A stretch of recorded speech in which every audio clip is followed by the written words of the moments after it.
All right, there are a few different types of exponent rules that we have to remember in this unit. The first is which, if we have two different things being multiplied together, so for example, 2 to the 4th times 2 to the 10th, notice that the 2 is called the base, and the bases of these, all of these are actually the same. This one has a base of b, base of b, base of b, base of b, and then this one has a base of x. And we're looking at the exponents in particular. So when I'm multiplying out 2 to the 4th times 2 to the 10th, really what we have here, and I'll do this in blue, we have 2 to the 4th, we've got 2 times 2 times 2 times 2. And then the 2 to the 10th part, we're multiplying all of that by 2 multiplied 10 times. 4, 5, 6, 7, 8, 9, 10. And so what we have, how many 2's do we have? Well, if I go here and I count 1, 2, 3, 4, 5, 6, 7, 8, 9, 10, 12, 13, 14, there are 14 2's. So I can rewrite this thing as 2 to the power of 14. Now there's a much faster way of doing that. Notice that 4 and 10 are the exponents. When we're multiplying things that have the same base, the powers just add. So I can speed this process up. If I have b to the 4th times b to the 18th, really it is b to the 4 plus 18, and those are both in the power part, so 4 plus 18 ends up being 22, so b to the power of 22. And again, we can do that even with negative numbers, which is really nice. So b to the 4 plus negative 2, well, that's the same as subtraction, right? So 4 minus 2 is 2, so b squared. And it will even work with fractions. I don't have an example of that, but it will work with fractions. And last but not least, I'm doing the general example, so x to the m times x to the n, and that is x to the m plus n. Now, if we do division, it's just the opposite. And hopefully we'll see that. Here we have a power to a power, so 3 squared to the power of 8. And if we break that down, what we have is we have 3 times 3 to the power of 8. Well, we can rewrite that as 3 times 3 as groups of 3. So I've got 3 times 3, that's the first group. This is equal to times the second group, 3 times 3. The third group, and so on.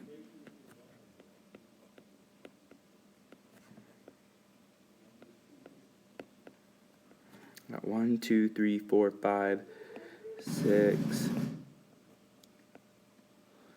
times, oh, I'm running out of space, and then times one more. So I have 8 groups of 3. There's my first group, 1, 2, 3, 4, 5, 6, 7, 8 groups of 3's all being multiplied. And how many 3's do I have being multiplied altogether? Well, 2, 4, 6, 8, 10, 12, 14, 16. We can rewrite this as 3 to the 16th power. Well, I don't know if you've noticed this, but there's a quick shortcut. 2 times 8 is 16. This even is going to work for fractions, and 5 to the 1/2 to the power of 2 will do us good. So we can rewrite this as 5 to the 1/2 times 2. When we take a power of a power, they multiply. Half times 2 is 1. 5 to the first. Or if we want to write it in the most simple form, just 5. And again, 5 squared times 1/2, 5 to the first, which is just 5. And here's our general case, 5 to the 1, or 5 to the, x to the power of m to the power of n. We multiply the powers, so this ends up being x to the m times n. When we have powers of products, we're just really, all we're going to do is take our understanding of multiplying numbers together. So 3 times 4, and we have that set twice because we have to the power of 2. Now, multiplication order doesn't matter, so we can rearrange this, and you notice that we have 3 times 3 and 4 times 4, and that can simplify into 3 squared times 4 squared. I think through all of these examples you've noticed that we haven't actually simplified the numbers because we're learning kind of the general idea, and you can just use a quick calculator to compute what 3 squared times 4 squared is. But if you don't know how to do that in the first place, that's where we get into trouble. Again, we have 4 times x, and this will work with variables too. So we've got, I'll change colors here.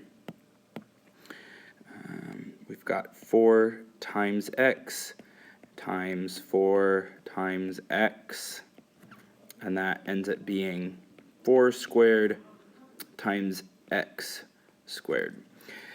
Now I've thrown this next problem in here, this 4 times x squared, because this is often confused with this, and this, our 4x squared, doesn't actually simplify. So when I simplify 4x squared, it's different than 4 times x, all of that squared. This cannot be simplified, 4 times x squared, and that's actually our final answer. You've probably noticed a pattern that when we multiply numbers together, like 2 times 9, I can simply distribute that 3. I could distribute that 3. And so that's our shortcut for this. We've got 2 to the third power times 9 to the third power. And that would be the same thing as 18 to the power of 3. It's just we've done the parts differently. And then we have our general case here at the end, a to the n times b to the n. We're almost done. Again, same thing happens with division. We can just when we're dividing inside the parentheses, we can distribute that 2. That 2 can go to both. That 2 can go to both the 3 and the 2. So if we want to rewrite this in simplified terms, it's 3 squared over 2 squared, and in our general case, a to the n over b to the n. So we're just distributing that. And it only works if there's just division. If there's like adding inside, can't do this, only with multiplication.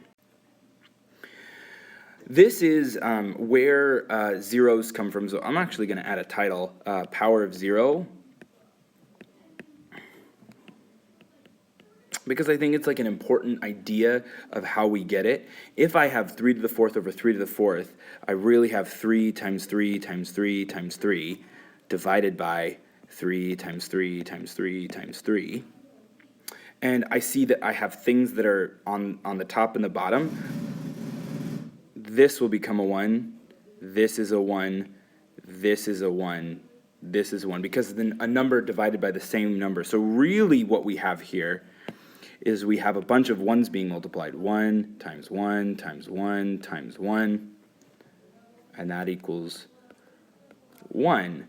Well, if we were to do our subtraction thing here, this is also equal to 3 to the 4 minus 4. Remember how we did multiplication? When I multiplied things with the same bases, they added. Well, when I divide things together that have the same bases, both of these have 3, same base, and a power, we can subtract them. 4 minus 4, which is equal to 3 to the 0th power. Oh, hey! Anything to the 0th power is 1. So x to the n divided by x to the n is x to the n minus n, which is equal to x to the 0th power. And anything to the 0th power is always 1. So the x goes away because it's to the power of 0. And this just actually answered this question here. So x to the 0th power is 1.